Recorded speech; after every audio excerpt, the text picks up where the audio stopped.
Yes, Jasmine ജാഫറിൻ്റെ ആദ്യത്തെ interview പുറത്തു വന്നിരിക്കുകയാണ്.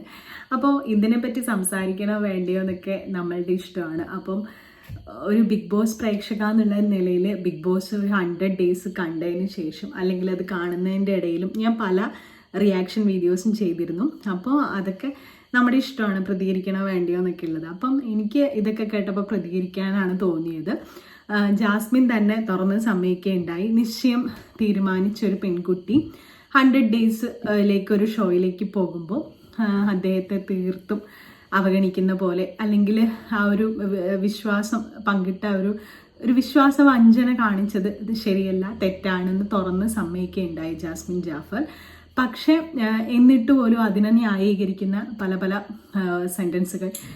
അപ്പോൾ ഇപ്പം ജാസ്മിൻ്റെ ഇൻ്റർവ്യൂ കാണുമ്പോൾ നമുക്ക് തോന്നും ഇപ്പം അഫ്സലാണോ ചതി ചെയ്തത്, അല്ലെങ്കിൽ ആ ഒരു വ്യക്തി